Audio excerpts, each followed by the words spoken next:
guys, so this is the time of year that many of us as portrait and wedding photographers are lifting up the hood on our business and taking a peek underneath and seeing what's under there, seeing the areas that we can improve, the areas that we can spruce up or fix. And one of those areas that many photographers focus on is their website, which typically hasn't been updated all year long as we're busy shooting. Or maybe you're in the place where you don't even have a website yet and you're creating your very first one. So whether you're revamping a website, just want some tips to spruce it up a bit, make it more impactful, or creating your very first one, this is the first video in a little mini series all on how to improve your photography website. And in this video, we're talking about the #1 mistake that I always see when doing a photography website reviews and critiques.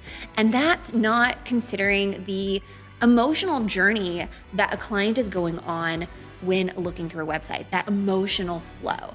And if you're not doing this, you're leaving money on the table. You're not really having the full impact that you can with that photography website. I know that this might sound a little bit woo-woo, a little bit out there, but stick with me here for a moment. If you're wanting to get more bookings and make more money, then you're gonna wanna move people from that analytical part of the brain, those questions that they're asking when they're coming to your site, into a feeling and really feeling something. And that's what's going to make them want to reach out and inquire for more.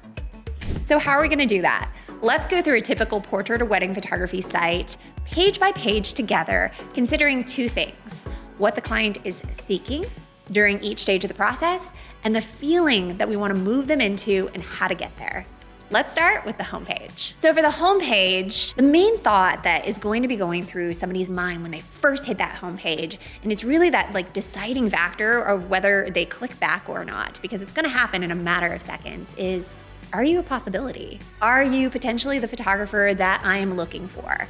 And the place that we wanna move them to emotionally is to a place of excitement, to get them to a, ooh, this is something different, yes. So it's either gonna be a yes or a no that either entices them to go further and find out more about you, see more images, or move on to the next photographer to check out on their list. So at this place in the journey, we're really wanting to kind of tease what we got, the best of what we got, in order to get them to that place of excitement. And then one thing that I like to think about to just take it a step further is also the emotional journey of where the client is before they even land on that page. How are they feeling, your potential client, before they ever even click your page? This is relevant across all different kinds of photography, but as just a quick example of how I use this in my business for my specialization of wedding photography is I liked to picture that bride who has been through dozens, maybe even 100 different websites, as one of my brides once told me, looking for that perfect photographer. And she's maybe feeling a little bit tired, things are starting to blend together, everything is kind of starting to look all the same. And I imagined wanting to wake her up a bit, wanting her to come there and be like, oh, this is something different, and get that little spark of excitement again. So how can you do this in your photography? I think that it helps by looking at your local competition or other photographers in your area and seeing well, what do they have on their homepage, right? You might see patterns in what people include, maybe a lot of the same locations, maybe a lot of the same croppings. That will help inform how you might be able to switch it up to do things a little bit differently. Can you include a really beautiful atmospheric landscape where the people are included in it in an artful way? Or can you have something that is infused with emotion, where the people just feel super in love and vibrant, or where the family just looks so connected together that will make people see that image and be like, oh, I would love to have something like that for me. So looking for those ways where you can switch things up and have something different that stands out to people when they're hitting that homepage. And really for that homepage, you just need a handful of those really impactful images. You're narrowing it down so people get that little taste and want to lean in and know more. So I think it's helpful to think of the flow through a website as being a sort of chain where each section of the website is setting up that next section of the site. So a potential client that's first coming to your website has an initial question that's going through their mind, and we're moving them from that question to that feeling and giving them an answer, but we're also setting up a gap. And that gap is a new question that gets created, and that new question is then answered through the next section of the site. This is very similar to how really good TV shows, if you ever like binge Netflix show after Netflix show, they set up that gap at the end that needs to have you watch the next show. So we're also doing that with our website, where we're answering their questions and simultaneously creating new questions, which kind of moves them through to the next stage of the journey. And with the homepage, they came asking, is this person even a possibility? And we got them to that yes. We got them to that place of intrigue, excitement, and wanting to dive in and finding a little bit more. The next stage, they're coming to your portfolio and they're wondering, is this a photographer for me? Let me see a little bit more. It's very similar to when you're dating. You might have that initial attraction to somebody, but just because they intrigued you and excited you a little bit doesn't mean you're automatically then going to go to marriage. You wanna like date them a little bit. You wanna find out a little bit more about them. You might have your reservations of like, are they really as great as they seem with that first impression? So that's the portfolio. This is where we're gonna like let them in a little bit, help them to like get to know our work a little bit more through curated galleries of work. Now, one of the common mistakes I see here though is photographers including way too much work in this portfolio gallery. Keep in mind, you still want it to be curated and selected. So you don't want to like fill this with hundreds of images that are going to overwhelm that client. You still want to have that desire and intrigue. Just like with dating, you go on that first date and the person unloads and gives you their entire life story. You're gonna be like, okay, dude, this is way too much for me. So in that same sense, we still want to keep that intrigue and mystery alive when showing our portfolio. And we also really want to be thinking about the emotional journey of that client still. What are they feeling when they're looking at the images? Oftentimes, what I think about, like when I'm curating images, is that person that is maybe a little insecure and worried if they're going to look good in their photos. Most clients have their insecurities and they're worried about not being photogenic, not being good on camera. So they might see your images and think, wow, you're an amazing photographer, but not have that confidence in themselves. So one of the ways that you can get around this is being really selective in your imagery to make sure that the images that you're showcasing really flatter the people, really bring out the best in the people, and really showcase the emotions of the people. Now, if you have that showstopper image that you just like love, where the location's amazing, the composition's incredible, you're just so proud of it, but the people don't look good in the image, they're not connected, or it's not flattering to them, that might be something that you consider leaving out of your portfolio, because at the end of the day, what matters most is the people and how you make them feel. And a potential client might look at that image, see it, and be like, that will be me. That will be me. I will be the one to ruin the gorgeous photo because I'm not photogenic. Really keeping in mind like how people feel and that emotional journey of like where they're at will help you curate a gallery in a way that makes them feel like, yes, that's what I want to look like in my photos, and get that buy-in from them that makes them want to go to the next stage and lean in and get to know you even more. Date number 2. The next section is the about section, and at this point, they love your work, they can see you as their photographer, but they're wondering, can I connect with this person? What would it be like working with them? Would we jive? Would they be able to put me at ease? Where we're wanting to move them to feeling-wise is, oh my gosh, I feel like we would get along so great, like they could be like a best friend, and like they'd get me and really be able to bring out the best in me. So this is the place we're wanting to move them to. So how do we get there? I think you'll find that my advice on this is a little bit different than most photographers or even other educators share, where you should make your website all about you. Infuse it with your personality, your likes, your interests, hobbies, all the things that you love. This isn't necessarily a bad approach. You should use things as connection points to connect with people and share about yourself, but there's a better way to do it. I always like to come back to that dating metaphor, because if you're on like a date with somebody, or even say just like out to coffee with a friend, and we've all been there, that person that just goes on and on and on about themselves, and you feel like you could just be like, they could be talking to a wall, like I don't even need to be here. You don't develop like a deep connection that way when you're just talking about you. it's much better to include them in the picture. And so this is the number one mistake I see with about sections of website. You make it all about you and not about them. And the way to fix this is to bring them into the equation, even while you're talking about yourself.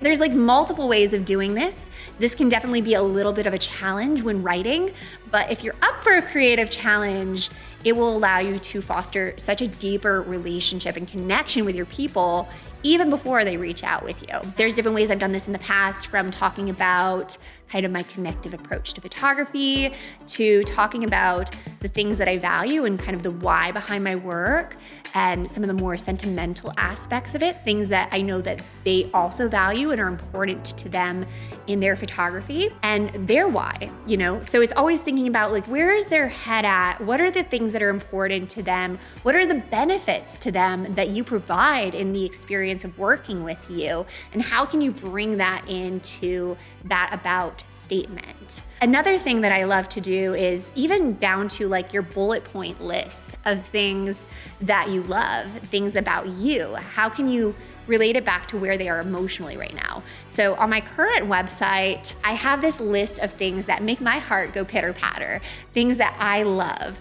And there's so many different aspects of who we are as people. We could, list so many different things, but what people tend to put on their website is, I'm passionate about photography, or I love Starbucks. Our mind automatically goes to those like simple generic things, and our lists of things about us tend to then look like everybody else's. So when that person is going to all these different photographers' websites, you're gonna kind of blend in with them. Everybody's lists tend to look the same, like the same generic lists of things. Like, so what can make you stand out is thinking like, okay, where are they emotionally right now? So for me, as a wedding photographer, I know that they're in this like happy, like newly engaged state, and they're like in this kind of like really romantic vibe. So when making my list, I thought about all the things that I love, because I'm also a hopeless romantic, that are in kind of that romantic space. Like, I love like cute old couples holding hands still. I love, going for drives with the windows down with my husband. Different things in that nature, dancing till the sun comes up, whatever that your potential client would be able to relate with you on, that you love, that also relates to where they're at in their stage of life and why they're wanting these pictures. When you make this effort of infusing more of them into the about section and not making it just about you, they're going to feel more invited, more connected, and it's going to encourage them to want to move to the next stage of the process. Next up in the flow through the website is the information section. And this could also be called pricing or FAQ or packages section. Really, this is like where they're going for more information about your services, whatever you call it. In this section, the logical question that they're asking at this point, remember, they already love your work, they love you, they're super excited to find out more. Now they're asking, well, what are the next steps? Can I even afford you? And where we're wanting to move them to emotionally is, oh my gosh, I love this photographer. This is my photographer. So this is the place that we're moving them to in this section. And in order to do that, we need to answer the questions that they have, but also remember, keep in mind that chain. And we want to create enough of a gap that they want to go to the next section, which is the contact, and reach out. So the number one mistake that I see in this section, the information section, is photographers giving way too much information. This can be these really long FAQs that answer every single question that a potential client could have, or by including full pricing and packages right on the website. Things like this don't encourage people to reach out to you and find out more. And I might actually do another video talking more about what to include in this section as far as like pricing goes, because that's a little bit deeper topic. If you're interested, drop me a comment below and let me know, and I can go a little bit more deep in that area.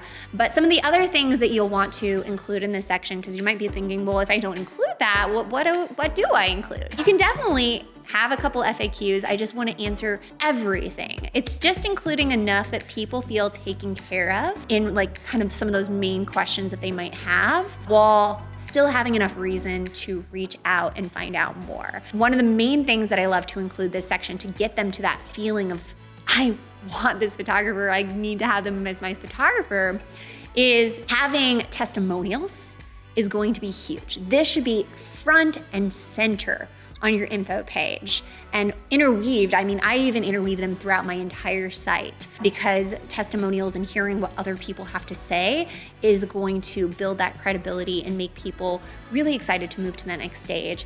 And I also like to include some other credibility piece if you can. For me, I include magazine features that I've been featured in so that they can see, okay, she's been featured, she has amazing testimonials, like she doesn't just have great work, like here's other people talking about her work as well and talking about the experience of what it's like working with her.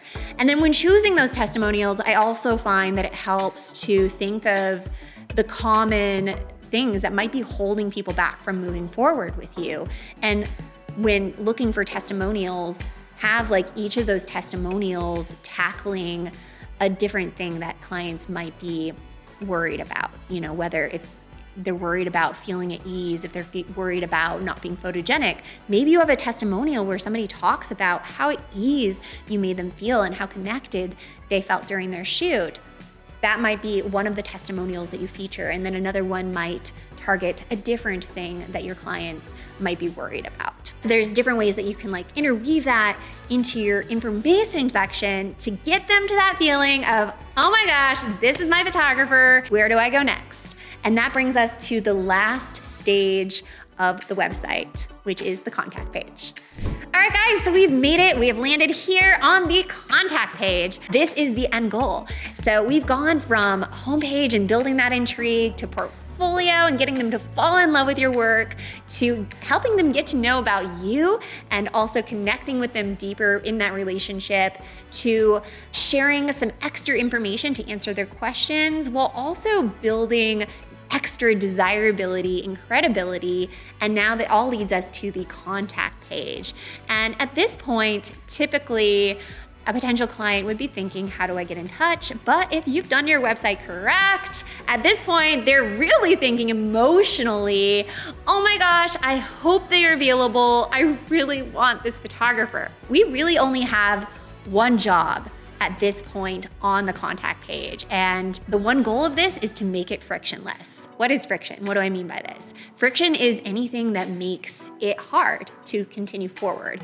Anything that causes a barrier between moving forward, or anything that could be a bump on what should be a nice, smooth road. As an example of this, something that could cause friction that I've seen on sites is having way too many questions on your contact form. And for people that, you know, are pressed for time, this might make them feel like, I'll come back to this later. This is way too much. The way around this is to really like narrow down the questions you asked on your contact form and make sure each of them needs to be there. Only really have a few things required.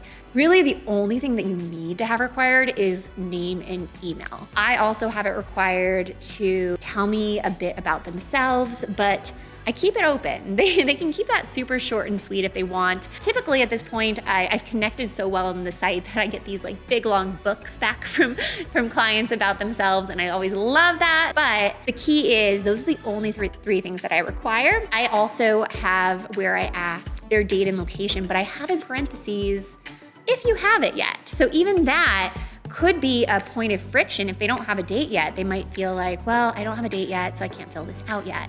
And that's not a required area as well. So anything like that is what you're thinking about when eliminating friction. Make it easy, make it fun and easy to move forward so it doesn't take a lot of time, because at this point they're ready to get in touch and we don't want to be putting obstacles in front of that. One other great way of eliminating friction on the contact page is also having a direct email somewhere on that page, because some people just don't like forms. You want to give them multiple ways of reaching out. So for those people that don't like forms, having that direct email there is another way of serving them and decreasing that friction and making it easy peasy to get in touch.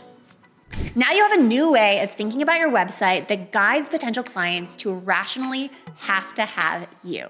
And to help you incorporate this concept, I have a free download that is a website sitemap that you can use while building or revamping your site with all of these ideas in mind. So download that in the description below, and be sure to give this video a thumbs up and subscribe if you enjoyed it. And lastly, I would love to hear any questions that you have related to wedding photography sites. Drop them below and I might include it in a future video in this mini series. And I will catch you next video.